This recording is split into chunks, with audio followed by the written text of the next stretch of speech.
திமுகங்கிற அமைப்பு கட்டமைப்பு எந்த இயக்கத்துக்கும் கிடையாது, அதிமுக கிடையாது. அதிமுகவுக்கே இல்லையா? எப்படி கட்டமைப்புங்கிறது அவங்க கிரவுண்ட் லெவலில் இருக்க கட்சி தொண்டர்கள் தான் இருக்காங்க. முதலமைச்சர் அவர்கள் தொடர்ந்து இளைஞர் அணிக்கும் சரி, மகளிர் அணிக்கும் சரி, எல்லா கட்சியினுடைய நிர்வாகிகளுக்கும் சரி தொடர்ந்து அவர் இந்த 2 வருஷமாக வேலை கொடுத்துக்கிட்டே இருக்கார். விஜய் இன்னும் தேர்தலே சந்திக்கல. இல்லை அப்படி ஒருத்தவங்க வரும்போது ஏதாவது நீங்கள் ஃபீல்டில் உணர்றீங்க? என்னை பொறுத்தளவில் அவங்களுக்கு தேர்தல் நெருங்க குறையக்கூடிய 1% குறையத்தான் வாய்ப்பு. தேர்தல் நெருங்க அவங்களோட பர்சன்டேஜ் குறையும் இன்னும் எதிர்பார்க்குறேன். ஒரு நாளைக்கு எவ்வளோ பேர் சந்திப்பீங்க? ஒரு நாளைக்கு எப்படியும் மினிமம் ஒரு 200-300 பேர் கண்டிப்பாக. சில நாளில் 1000 பேர் உள்ளது. எப்போது வந்தாலும் யாரும் பார்க்கலாம், எந்த நேரம் வந்தாலும் பார்க்கலாம். அது எனக்கு அந்த நேரங்கால அவகாசம் தான். ஆத்தூரின் ஆளுங்கட்சி நீங்கள் தான்.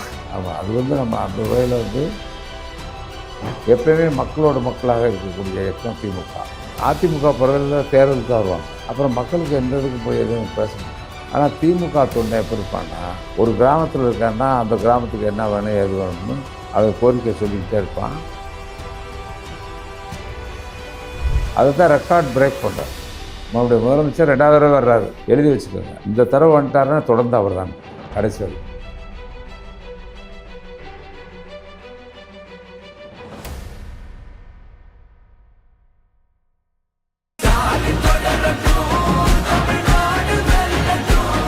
த டிபேட் நேயர்களுக்கு வணக்கம்.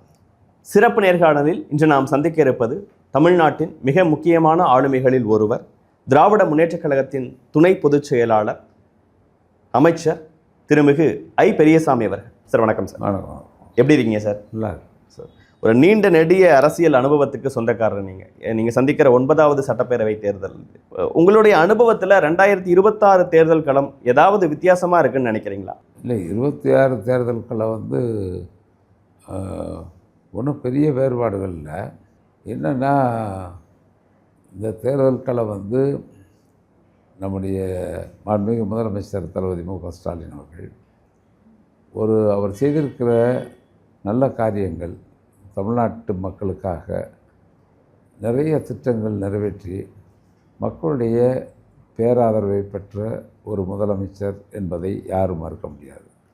காரணம், 234 எம்எல்ஏவில் இப்போ உங்களுக்கு ஆளுங்கட்சி சார்பாக இருக்கக்கூடிய சட்டமன்ற உறுப்பினர்கள் தேர்தல் களத்துக்கு போகையில் அங்கே தொகுதியில் சில குறைகள் ஏதாவது இருக்கும்.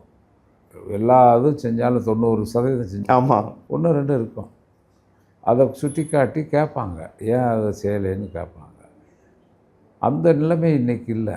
என்ன காரணம்னா, மக்கள்கிட்ட எந்த இடத்துலையும் ஒரு ஆன்டி இன்கம்பன்சிங்கிறது கிடையாது, எதிர்ப்பு மனப்பான்மைங்கிறது கிடையாது. இப்போ தேர்தலுடைய போக்கு எப்படி இருக்கும்னா, இப்போ ஏதோ ஒரு காரணத்திற்காக மக்கள் சொல்லக்கூடிய கருத்துக்கள் மாறுபட்டிருக்கும்னா வேறுபட்டிருக்கும். ஆனால் என்னை பொறுத்தளவில் நான் நினைக்கிறது, தமிழ்நாடு முழுவதும் தேர்தல் முடிவு நம்முடைய மாண்புமிகு முதலமைச்சரை நோக்கித்தான். அவருக்கு என்று வருகின்ற வாக்குகள் எல்லா தொகுதிகளையும் வெற்றியடைச்சு. அதான் என்னுடைய தனிப்பட்ட கருத்து. ஒரு 5 ஆண்டு ஆட்சி முடிஞ்சு ஒவ்வொரு எலெக்ஷன் யாருக்கும் எந்த சிரமம் இல்லை. சுகப்பிரவேசம் மாதிரி போயிட்டு வந்துக்கிட்டு இருக்காங்க. இல்லாட்டி போயிட்டு உடனே யாரும் வெளியே வர முடியாது. எந்த ஊருக்கு போனாலும் 2 குறை இருக்கும், தற்காலிக குறைகள் இருக்கும்.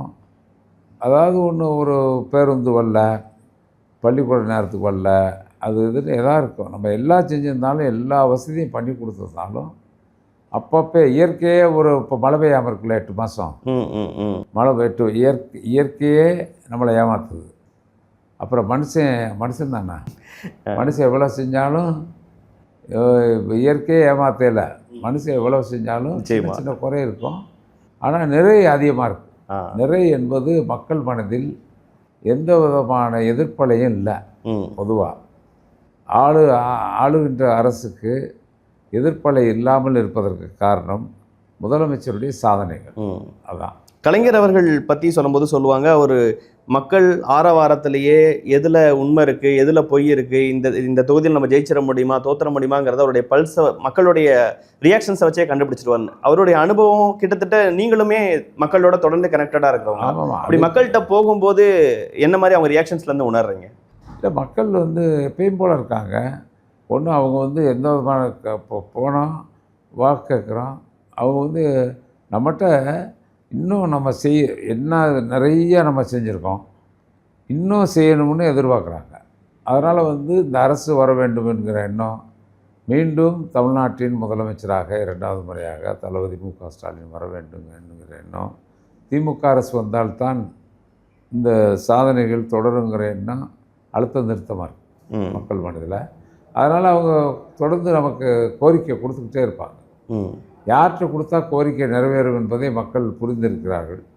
அதனால் நாங்கள் போனோம்னா ஆளுங்கட்சியாக இருந்தாலும் எங்களுக்கு அந்த வரவேற்பெல்லாம் இருக்குது. உங்களை பற்றி பார்க்கும்போதும் படிக்கும்போதும் தெரியும் போதும் ஆத்தூர் சட்டமன்ற தொகுதியில் போன எலெக்ஷனில் உங்களை எதிர்த்து போட்டியிட்ட எல்லாரையும் டெபாசிட் இழக்க செஞ்சவர், தமிழ்நாட்டிலேயே அதிக வாக்கு வித்தியாசத்தில் வெற்றி பெற்றவர்.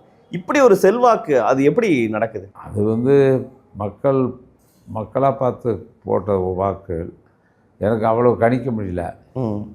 இவ்வளோ வாக்குகள் வருங்கிறத என்னால் நான் கணிக்கலை. ஏன்னா ஒவ்வொரு கட்சிக்குன்னு ஒரு ஓட்டு இருக்குது, பேசிக் ஓட்டு இருக்குது.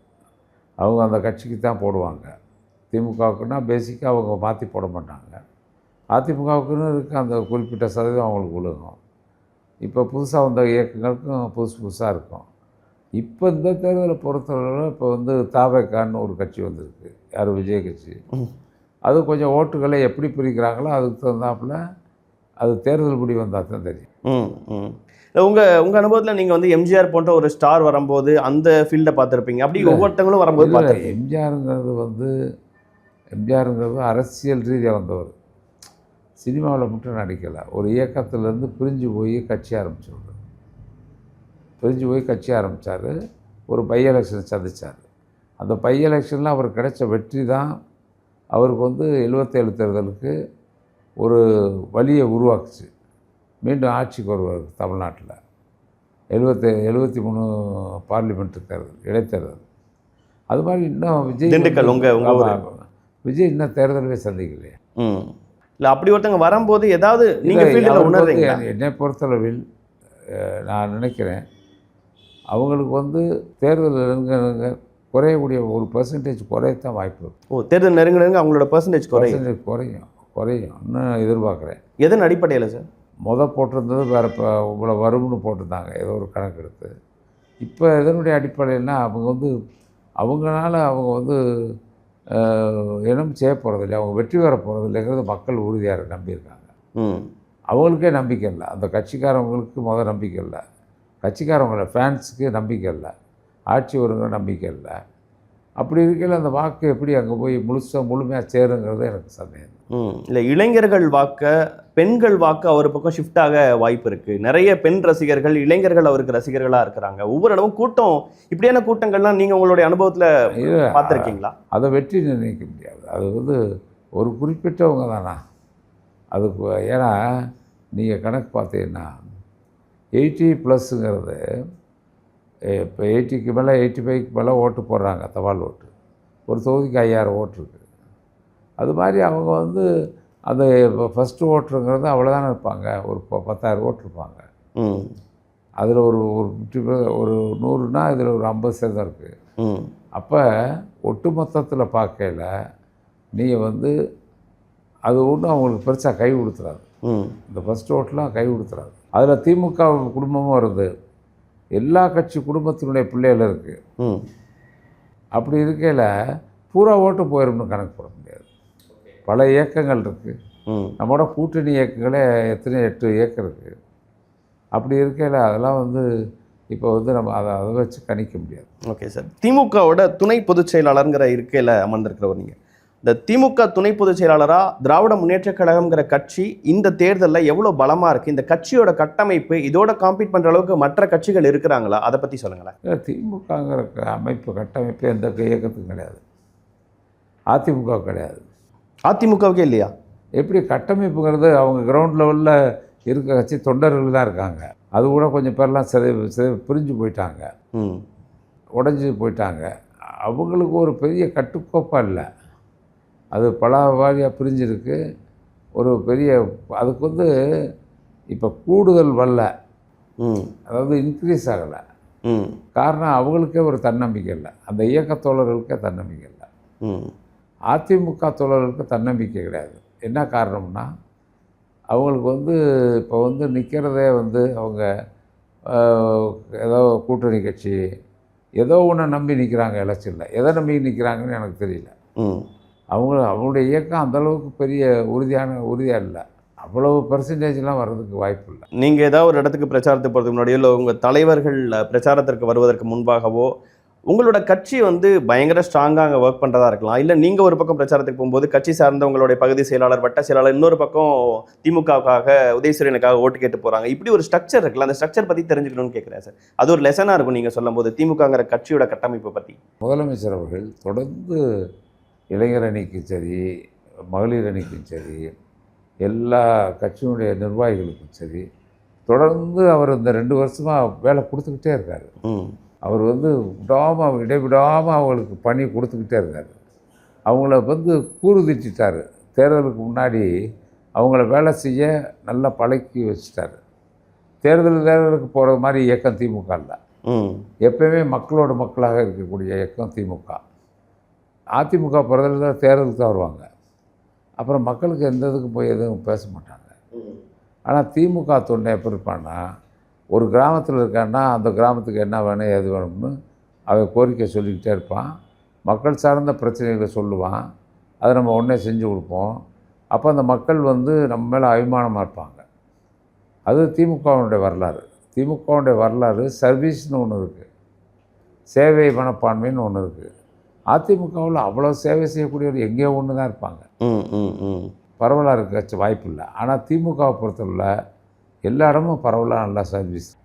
நேற்று வந்து டீலிமிட்டேஷன் பற்றின விஷயத்துக்கு தமிழ்நாட்டில் குறிப்பாக திமுக கூட்டணி பயங்கரமான எதிர்ப்புகளை தெரிவித்தாங்க. சிஎம் அவர்களே கருப்பு உடை அணிந்து அந்த சட்ட நகல், மசோதா நகல் எல்லாம் எரிச்சாங்க. நீங்களாமோ எதிர்ப்புகள் தெரிவிச்சிங்க. அதை பற்றி ஒரு வீடியோ போடும்போது பழைய திமுகவை காமிக்க வச்சிடாதீங்க அப்படிங்கிற விஷயத்த ஸ்டாலின் அவர்கள் சொன்னாங்க. இந்த பழைய திமுகனா என்னன்னு இப்போ பார்க்குற யங்ஸ்டர்ஸ்க்கு தெரியாதவங்களுக்கு எவ்வளோ கொள்கை ரீதியாக இருப்பாங்க, எப்படி தமிழ்நாட்டுக்கு ஒரு விஷயத்துக்காக திமுக இருந்தது இயங்கும் அப்படிங்கிற ஒரு விஷயத்த சொல்லுங்களேன். எதையும் எதிர்பார்க்காமல் கொள்கைக்காக உறுதியாக நிற்கக்கூடிய இயக்கம் திமுக. அதுதான் அவர் சொல்கிறார். இப்போ நீங்கள் நம்ம வந்து மக்கள் விரோத சட்டங்களை எதிர்க்க வேண்டும் என்றால் களத்திற்கு வருவதில் முதல் இயக்கம் திராவிட முன்னேற்ற கழகம். பொது பிரச்சனையில் ஏதாவது ஒரு பிரச்சனை, மக்களை பாதிக்கக்கூடிய பிரச்சனைனா திமுக தான் நிற்கும். மதம் சார்புள்ள பிரச்சனைகள் ஒரு பிரச்சனை இந்திய அளவில் உருவாகுதுன்னா அங்கேயும் அந்த அதாவது ஒரு குறிப்பிட்ட மதத்திற்கு விரோதமாக எது வருதுன்னா அங்கேயும் நம்முடைய குரல் ஒலிக்கும். உங்களுக்கே தெரியும், இப்போ பாபர் மசூதி இடித்த உடனே இந்தியாவிலே கலைஞர் தான் குரல் கொடுத்தாரு. அதுதான் அவர் சொல்கிறார். சட்டத்தை எரிச்சே நம்ம வந்து அந்த காலத்தில் வந்து நம்ம சிறை சென்றவர்கள் அரசியல் சட்டத்தை எரித்து நம்ம அரசியல் சட்டம் இல்லை, பொதுவாக வரக்கூடிய சட்டங்களுக்கு நம்ம வந்து பல போராட்டங்கள், சிறைச்சாலைகள், அப்படி வளர்ந்த இயக்கம் திராவிட முன்னேற்றம். அதை தான் அவர் குறிப்பிட்டு சொல்கிறார். மக்கள் விரோத சட்டங்களை எதிர்ப்பதில் திராவிட முன்னேற்ற கழகம் வலிமையாக இருக்கிறது. அதில் குறிப்பாக வந்து பதவி முக்கியமாக கொள்கை முக்கியமானா கொள்கை தான் முக்கியம், லட்சியம்தான் முக்கியம், மக்களுக்காகத்தான் இயக்கம் அப்படிங்கிறதுல திமுக எப்பயும் வலிமையாக இருக்கும். மற்ற இயக்கங்கள் அதை அவங்களாம் ஜெயிலுக்கே போனதில்லை. எப்பயும் நாங்கள் எத்தனை போராட்டம் போயிருக்கோம்.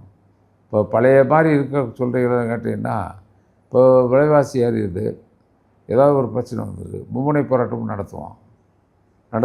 மொழிக்கு ஒரு ஆபத்து வருது, மொழிக்கு ஒரு ஆபத்து வருதுன்னா உடனே மொழிப்போருக்காக சிறை சென்றோம். இப்படி தொடர்ந்து 6 மாதம் சிறை சென்றவர்கள்லாம் இருக்காங்க. விலைவாசி போராட்டத்தில் 6 மாதம் சிறை சென்றவர்கள் இருக்காங்க. அது மாதிரி 2 மாதம் மொழிக்காக சிறை சென்றவர்கள்லாம் இருக்காங்க. இப்படி ஒரு போராட்டக்கெல்லாம் மிஸ்ஸாக அவங்களுக்கு ஜனநாயகத்திற்கு எதிராக வந்து நம்முடைய எமர்ஜென்சி வந்து எதிர்த்து எல்லோரும் 1 வருஷம் சிறைச்சாலையில் இருந்தாங்க. உங்களுக்கே தெரியும். எஸ், ஒரு ஸ்டாலின் அவர்கள் உட்பட. ஆமாம், ஒரு 500 பேரை சிறைச்சாலையில் அடைத்து விட்டார். இன்க்ளூடிங் அவர் சிஎம் வந்து அவரே கைது செய்யப்பட்டு சிறைச்சாலையில் இருந்தார்ல. ம். நம்ம வந்து நம்ம கொண்டு வந்த அவசர கால பிரகடனத்தை நம்ம எதிர்த்தோம். இது ஒரு ஜனநாயக நாடு. இது ஜனநாயகத்தை குழி தோண்டி புதைப்பதை தமிழ்நாடு அரசு எதிர்த்தது. அதற்காக திமுக ஆட்சியில் இருந்த பொழுதே ஆட்சியிலிருந்து சிறை சென்ற இயக்கம் திராவிட முன்னேற்ற கழகம். அதில் இன்ற முதலமைச்சர் அவரும் 1 வருஷம் சிறையில் இருந்தார், 1.5 வருஷம். உங்களுக்கே தெரியும். அதைத்தான் அவர் சொல்கிறாரு, பழைய நிலைக்கு எங்களை தள்ளாதேன்னு சொல்கிறாரு. ஆமாம், நீங்கள் கலைஞர் நாங்கள் எதற்கும் தயாராக இருக்கோம். நாங்கள் இந்த ஆட்சிக்காக வேண்டி, முதலமைச்சருக்காக, பதவிக்காக, பட்டத்துக்காக எதற்காகவும் நாங்கள் இயக்கம் ஆரம்பிக்கப்படவில்லை. கொள்கை, லட்சியம், எதிர்கால தமிழகம், தமிழ் மக்களுடைய அந்த மக்களுடைய எதிர்காலம், இதையெல்லாம் கருத்தில் கொண்டு தான் அதாவது தமிழகத்தினுடைய நலனுக்காக திராவிட முன்னேற்ற கழகம் எத்தகைய தண்டனையை நாங்கள் ஏற்றுக்கொள்வோம் என்கிற அடிப்படையில் தான் மொழிக்கு, மக்களுடைய நலனுக்கு, தமிழர்களுடைய நலனுக்காக போராடுவோம். எலெக்ஷனுக்கு 4 நாள் 5 நாளைக்கு முன்னாடி இப்படி ஒரு டீலிமிட்டேஷன் பற்றி நாடாளுமன்றத்தை தேவையில்லை. ஆனால் அப்போ அந்த எலெக்ஷன் மோட்லேருந்து விலகி வேற ஒரு மோடுக்கு டிஎம்கே போகுது. இல்லை, அது அவங்க மாநிலத்தில் தேர்தல் நடக்குது. அவங்க இப்போ போல அவசரம் வேண்டியதில்லை. அனைத்து கட்சியும் கூப்பிட்டு பேசி அதுக்கு தீர்க்கமாக அதை நியாயப்படுத்தி அதை கொண்டு வரலாம். அது கொண்டு வராங்க. அதோட மகளிர் மசோதாவே இதில் கொண்டு வராங்க. ஏன் எவ்வளவோ காலம் கிடந்துச்சு, அப்போ கொண்டு வந்துருக்கலாமே. எலெக்ஷனுக்கு முன்னாடி புரிஞ்சுக்கலாம், எலெக்ஷனுக்கு பின்னாடி கொண்டு வரலாம். புரிஞ்சுக்க முடியும். இப்போ அவளுக்கு நாள் இல்லாமல் இருக்குது. இப்போ அவளுக்கு என்ன ஆட்சிக்கு 2 வருஷம் தானே ஆகுது, இன்னும் 3 வருஷம் இருக்கு. நாளைக்கு கூட கொண்டு வரலாம்ல, அடுத்த மாதம் கூட. ஓகே, என்ன அவளுக்கு அவசரம்? ஓகே, அந்த அவசரம் தான் எங்களுக்கு சந்தேகத்தை ஏற்படுது. புரிஞ்சுக்க முடியுது. ஏதோ ஒரு அவசரம். எல்லா மாநில கட்சிகளும் தேர்தலில் இருக்குது. அவங்க கவனப்படி இங்கிட்டு வந்துருச்சுன்னா ஒருவேளை தேர்தலில் நம்ம ஜெயிச்சிடலாம்னு கூட கணக்கு போட்டுருப்பாங்க. அது நடக்காது. ஓகே, நீங்கள் ஒரு கலைஞரின் தளபதியாக இருந்து கட்சியை வளர்த்ததில் ரொம்ப முக்கியத்துவம் வாய்ந்தவர். கலைஞரோட ஸ்டைலையும் இப்போ ஸ்டாலின் அவர்களுடைய தலைமையிலையும் நீங்கள் என்ன வித்தியாசத்தை உணர்றீங்க, என்ன ஒற்றுமையை பார்க்குறீங்க, எப்படி நீங்கள் ஒப்பிடுவீங்க சார்? இல்லை, இப்போ கலைஞரை பொறுத்தளவில் அவர் இயற்கையாகவே மனதில் பட்ட நியாயமான கருத்துக்களுக்கு அது செயல்வடிவம் கொடுப்பார். அதை விட கூடுதலாக ஒருபடி இப்போ நம்ம தளபதியை பொறுத்தளவில் அவர் எதையும் அதை எதை பற்றி சிந்திக்க மாட்டார். அதனால் என்ன விளைவுகள் வருதுன்னு சிந்திக்க மாட்டார். நியாயத்திற்கு நிச்சயமாக உறுதியாக இருப்பார். தமிழ்நாட்டினுடைய மக்களுடைய நலனுக்கு, தமிழ்நாட்டினுடைய எதிர்கால நலனுக்கு, அது தமிழ்நாட்டினுடைய மற்ற ஏனைய நம்முடைய உரிமைகளுக்கு, தமிழ்நாட்டினுடைய உரிமைகள் போவதை ஏற்றுக்கொள்ளவே மாட்டார். ஓகே, தமிழ்நாடா டெல்லியா அப்படிங்கிற ஒரு எலெக்ஷன் எதுங்கிறத எல்லா ப்ரொபகண்டாலையும் முன்வைக்கிறீங்க. அது மக்கள்கிட்ட எடுபடுதா? மக்கள் அதை பற்றின விஷயங்கள் என்ன சொல்கிறாங்க? என்ன விஷயம் இந்த எலெக்ஷனில் பிரதானமாக இருக்குது? நீங்கள் கொடுக்குற தேர்தல் அறிக்கையில் கொடுத்த விஷயங்களா, இல்லை இந்த மாதிரி கொள்கை சார்ந்து பேசுகிற விஷயமா, எது பிரதானமாக இருக்குது? இல்லை, அவங்க இன்றைக்கி இருக்கக்கூடிய என்டிஏ கவர்மெண்ட் ரொம்ப ஆதிக்கம் செலுத்தி தமிழ்நாட்டுக்கு உள்ள உரிமையெல்லாம் மறுத்து நமக்கு கொடுக்க வேண்டிய, எப்பயுமே ரொட்டீனாக கொடுக்க வேண்டிய அதுக்கு நிதிகள்லாம் வழங்காமல் தமிழ்நாட்டு களத்தில் அவங்க ஒரு மதச்சார்பற்ற நாட்டில் அவங்க அதை இந்த நாட்டை துண்டாட பார்க்குறாங்க. இது ஒரு மதச்சார்பற்ற நாடு. எல்லா மதமும் ஒன்று, எல்லாமே நம்ம எல்லாம் சகோதரர்களாக இருக்கிறோம். ஆனால் அவர்கள் வேறுபடுத்தி பார்க்க முயற்சிக்கிறார்கள். அதை அவங்க ஆதிக்க மனப்பான்மை அவர்கிட்ட இருக்குது. எல்லா மாநிலங்களில் தலையிட்டு கட்சிகளை 2ஆக உடைச்சி அவங்க வேறு ஒன்றும் இல்லை, அவங்க நேரடியாக போய் அங்கே இருக்க மக்களுக்கு நன்மை செஞ்சு அவங்க கட்சியை வளர்த்து ஆட்சிக்கு வந்துட்டால் பிரச்சனை இல்லை. ஆனால் எல்லா மாநிலத்திற்கு கட்சியை அடிமைப்படுத்தி அவர்கள் ஆட்சியை கொண்டு வரணும்னு விரும்புகிறார்கள். அது நான் திமுக ஏற்றுக்கிறாது. இப்போ அவருடைய ஆதிக்கத்திற்கு திமுக அடிபணியாது. மக்களுக்கு அந்த அண்டர்ஸ்டாண்டிங் இருக்கா? உங்களை பார்க்கும்போது இல்லை கட்டாயம் தெரிஞ்சிருக்கோம், தெரியாமல் எப்படி இருக்க முடியும்? இல்லை 5 ஆண்டு ஆட்சியில் செஞ்ச நல்ல விஷயங்கள் அதை பார்த்து வாக்களிப்பாங்கன்னு நினைக்கிறீங்களா? இல்லை டெல்லி பாஜக அப்படின்னா அவங்கள சிந்திக்க வேண்டிய அவசியமே வராது. நம்முடைய முதலமைச்சர் செய்திருக்கிற நன்மையை பார்த்து தான் வாக்களிப்பார்கள். ஓகே, அவங்களுக்கு ஒரு மனசில் இருக்கும் என்னென்னா, அது வந்து முதலமைச்சர் செய்திருக்கின்ற காரியம் காலை உணவு திட்டமாக இருந்தாலும் மகளிர் உரிமை தொகையாக இருந்தாலும் இன்றைக்கு தொடர்ந்து வழங்கி கொண்டிருக்கிறார்கள். நம்முடைய வரி பகிர்வெல்லாம் சரியாக கொடுக்காம நமக்கு வர வேண்டிய நிதியும் பல்வேறு துறைகளுக்கு நம்முடைய ஒன்றிய அரசு மறுக்கிறது. அதெல்லாம் நம்ம பிரச்சாரமாக மக்கள் மத்தியில் எடுத்துகிட்டு போகிறோம். நிச்சயமாக மக்கள் அதை சிந்திப்பார்கள். டிவியில் வருது, எல்லாம் பார்ப்பாங்க. தினமும் முதலமைச்சர் சொல்கிறார்ல, எந்தெந்த வகையில் தமிழ்நாட்டிற்கு பாஜக நம் மீது ஆதிக்கம் செலுத்த பார்க்கிறது, ஊடுருவ பார்க்கிறது. அவங்க எப்படியாவது உள்ள நுழையன்னு பார்க்குறாங்க. அது நடக்காது. ஓகே, நீங்கள் 9th அசம்பிளி எலெக்ஷனை கண்டெஸ்ட் பண்ணுறீங்க சார். எப்படி சார் மக்களோட கனெக்டடாக இருக்கீங்க? எல்லா முறையும் பெரும்பான்மையான நேரங்களில் வெற்றிங்கிறது ஒன்று, மக்களுக்கும் உங்களுக்குமான அந்த பிணைப்பு பற்றி சொல்லுங்கள். இல்லை, மக்களை பொறுத்தளவில் நான் வந்து எப்பயுமே அவங்களோட அவர்கள் ஒருவராகத்தான் நான் இருக்கிறேன். எப்போது வந்தாலும் யாரும் பார்க்கலாம், எந்த நேரம் வந்தாலும் பார்க்கலாம். அது வந்து எனக்கு அந்த நேரங்கால அவகாசம்லாம் இல்லை. ஆத்தூரின் ஆளுங்கட்சி நீங்கள் தான். ஆமாம், அது வந்து நம்ம அந்த வகையில் வந்து நம்ம எப்போனாலும் பார்க்கணுங்கிற எண்ணம் என் மனசில் இருக்குது. அதில் ஒன்றும் இல்லை.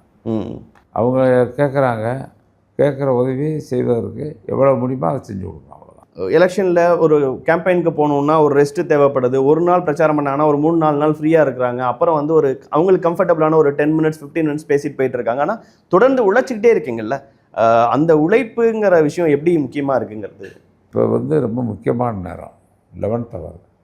இப்போ நம்ம போய் நிச்சயமாக மக்கள்கிட்ட போய் நம்மளை இப்போ எல்லா விஷயங்களையும் ரீச் பண்ண வேண்டிய காலகட்டம். கட்டாயம் நம்ம நிதம் போகக்கூடியவன், தேர்தலுக்காக வேண்டி போகிறவன் இல்லை. இப்போ எப்படி போனாலும் தேர்தல் நடக்கிற நாள் வரைக்கும் சாதாரணமாக பார்க்க வரவங்க வந்துக்கிட்டு தான் இருப்பாங்க.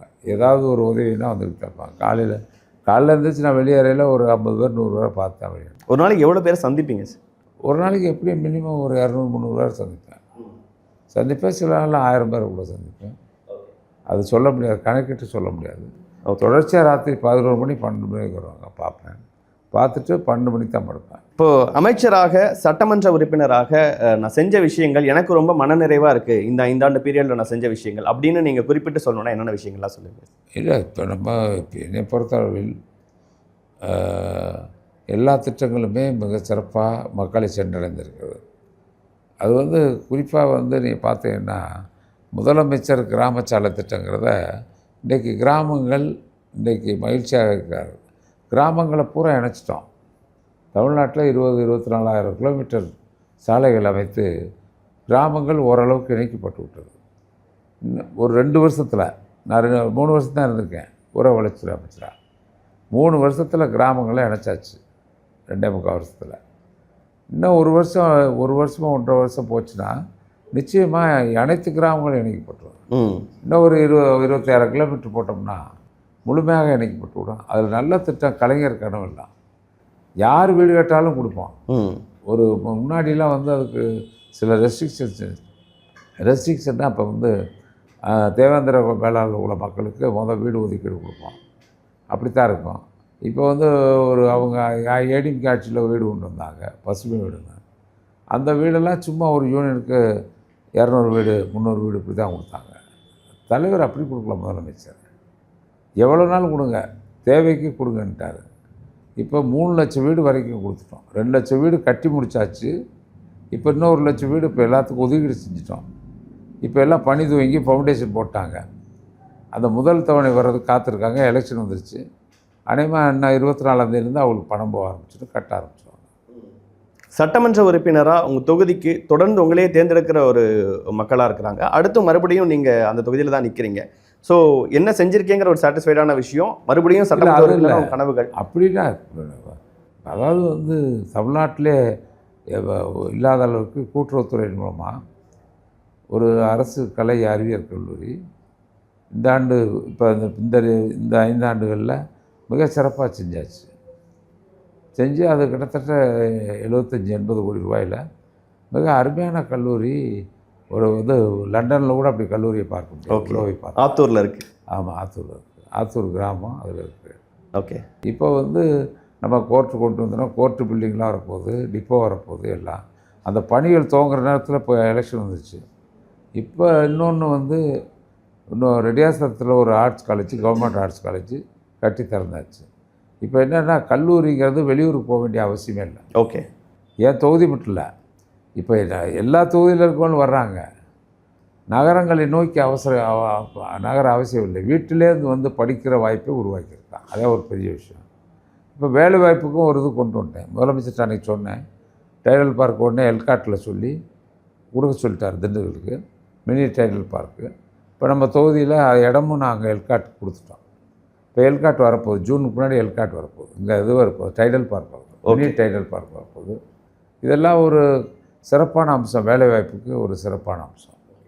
தேர்தல் காலத்தில் பல்வேறு பரபரப்பான சூழலுக்கு மத்தியில் பல்வேறு கேள்விகளுக்கு உங்களுடைய நேரத்தை கொடுத்து பதில் கொடுத்துருக்கீங்க சார். நிறைவாக நேரடியாக நீங்கள் மக்கள்கிட்ட ஏன் திமுக கூட்டணிக்கு வாக்களிக்கணும்னு ஒரு 30 செகண்ட் நீங்கள் நேராக மக்கள்கிட்ட கேட்டுக்கலாம் சார். உங்களுக்கு ஏன் வாக்களிக்கணும், திமுக கூட்டணிக்கு ஏன் வாக்களிக்கணும்? கட்டாயம் வாக்களிக்கணும். எங்கள் வாக்குறுதியை நாங்கள் நிறையா திட்டங்களை கடந்த 5 ஆண்டு காலத்தில் ஆய்வுக்கு எடுத்து கொள்ளப்பட்டு 2 பெரிய திட்டங்கள் இப்பொழுது நடைமுறைக்கு வரப்போகிறது. ஒரு திட்டம் வந்து இப்போ வந்து ஏற்கனவே காவேரி குடிநீர் திட்டம் ஆட்சிக்கு வந்த உடனே கிட்டத்தட்ட 1392 கோடி ரூபாயில் 4 தொகுதிகளுக்கு, என்ன தொகுதினா வேடசந்தூர், திண்டுக்கல், ரெட்டியார்சத்திரம், அகரந்தாடி கொம்பு, அது போக வந்து ஒட்டஞ்சத்திரம், பழனியில் ஒரு பகுதி ஆகிய பகுதிகளுக்கு ஒரு 1392 கோடி ரூபாயில் திட்டங்கள் கொடுத்து அந்த பணி இப்போ முடிய போகுது. இன்னும் ஒரு மாதத்தில் முடிஞ்சிடும். அது நடைமுறைக்கு நமக்கு வந்து ஜூனுக்குள்ளே வந்துடும். அது அருமையான திட்டம். அது தனித்தனியாக போகுது. முன்னாடிலாம் ஒரு மாவட்டத்துக்கு காவேரியிலேருந்து வந்தது ஒரே திட்டம் தான். ஓகே. எல்லா ஆட்சி காலத்துலேயும் நாங்கள் 2 காவேரி போட்டோம். அதுக்கு முன்னாடி அதிமுக ஆட்சியில் ஒரு காவேரி போட்டாங்க, நத்த கூட்டு குடிநீர் திட்டம்னு. அந்த திட்டம்லாம் எப்படி இருக்குன்னு கேட்டிங்கன்னா, ஒரே பைப்பில் வந்து பிரித்து போகுது. எல்லா அதுக்கு நிலக்கோட்டை வரைக்கும் போகுது. இப்போ நம்ம என்ன பண்ணியிருக்கோம், காவேரியிலேருந்து தனித்தனி லைனாக திண்டுக்கலுக்குனா 10 எம்எல்டி 1 கோடி லிட்டர் டெய்லி கிடைக்கிறது மாதிரி கொண்டு வந்துட்டோம். இப்போ தொற்றுச்சு, இங்கே வந்து திண்டுக்கலை தொற்றுச்சு. இப்போ உடனே வரப்போகுது. இன்னும் ஒரே மாதத்தில் வந்துடும், 1 மாதம் 1.5 மாதத்துக்குள்ளே வந்துடும். அது சிறப்பான திட்டம், எல்லாத்துக்கும் 4 பேர்த்துக்கும் வருது. இப்போ அது இருக்கவே நாங்கள் எங்களுக்கு தொலைநோக்கு சிந்தனையில் இன்னும் பற்றாக்குறை வரும். அது வந்து காவேரிங்கிறது கர்நாடகாவில் மழை பெஞ்சு இங்கே வர்றது, எங்கேருந்து பெங்களூர் கர்நாடகாவில் மழை பெஞ்சு குடகுலேருந்து வர்றது. நாங்கள் இன்னொன்று சொன்னோம், இப்போ கேரளாவில் பெரியார் அணையிலேருந்து கேரளா மான்சூன் அப்போ அங்கே மழை பெய்யக்கூடிய பொழுது வைகை அணைக்கு வர்ற தண்ணியிலேருந்து நேரடியாக குழாய் மூலமாக கொண்டு வர்றதுக்கு ஒரு திட்டம் 2 வருஷத்துக்கு முன்னாடியே சட்டமன்றத்தில் நாங்கள் கொடுத்து அதையும் முதலமைச்சர் ஏற்றுக்கொண்டு அறிவிக்க சொல்லிவிட்டோம். ஓகே. அறிவித்தாகிட்டது. இப்போ அந்த பணிகள் துவங்குற நேரம் வந்துருச்சு. இப்போ அதற்கான நிதி ஆதாரங்களை திரட்டி விட்டார்கள். அநேகமாக ஜூனில் வந்துடும். வந்தவுடனே அந்த பணி துவங்கிடுவோம். அது 3 தொகுதிக்கு, நிலக்கோட்டை, ஆத்தூர், திண்டுக்கலுக்கு.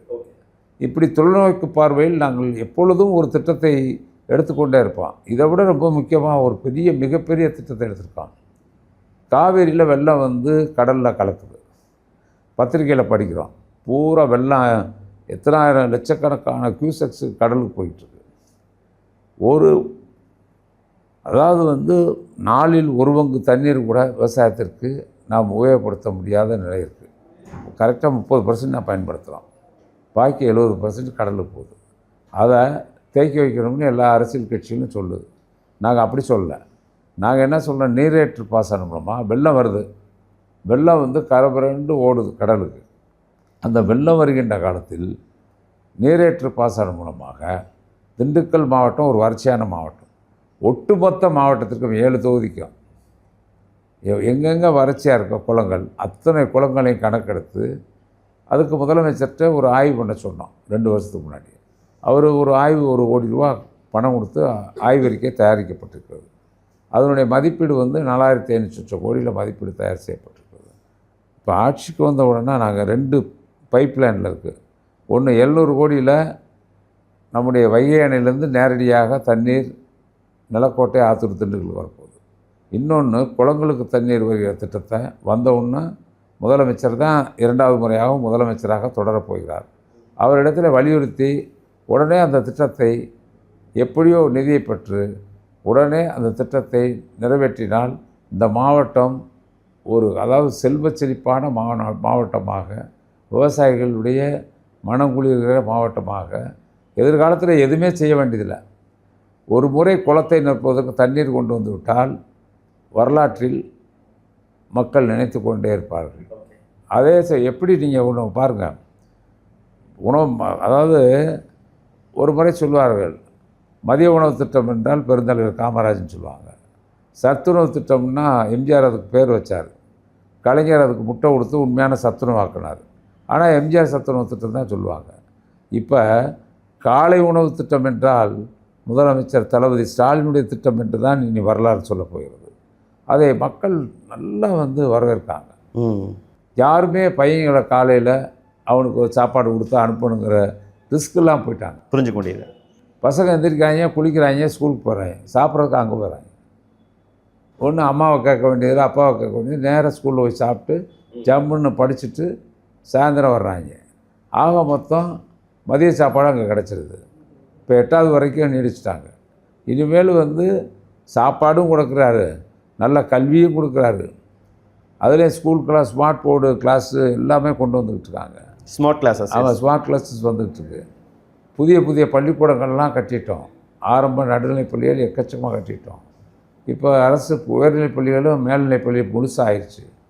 எல்லா கட்டட வசதிகள் விட்டது. இப்பொழுது கல்விக்குன்னு அதிகமான நிதியை ஒதுக்கீடு செய்து பல திட்டங்களை நிறைவேற்றியிருக்கிறார் முதலமைச்சர். அது எதிர்கால சந்ததியினருக்கு ஒரு நல்ல எதிர்காலம். கலைஞர் அவர்கள் திமுக தலைவராக ஆனதற்கு பிறகாக திமுக தொடர்ந்து 2 தடவை ஆட்சிக்கு வந்ததே இல்லை அடுத்தடுத்து அப்படிங்கிற அதை ஒரு விமர்சனமா இல்லை அதனால் இந்த தடவை ஆட்சிக்கு வரமாட்டாங்கன்னு எதிர்க்கட்சிகள் பேசிக்கிட்டே இருக்கு. வட்டமாக வர்றாரு. அதை தான் ரெக்கார்ட் பிரேக் பண்ணுறாரு. நம்மளுடைய முதலமைச்சர் 2வது தடவை வர்றாரு. எழுதி வச்சுக்கோங்க. இந்த தடவை வந்துட்டாருன்னா தொடர்ந்து அவர் தான் கடைசி வரைக்கும். ஓகே சார், பொறுத்து பார்ப்போம் சார். இவ்வளோ நேரம் நேரத்தையும் கருத்துக்களையும் பகிர்ந்து கொண்டதற்கு மிக்க நன்றி சார்.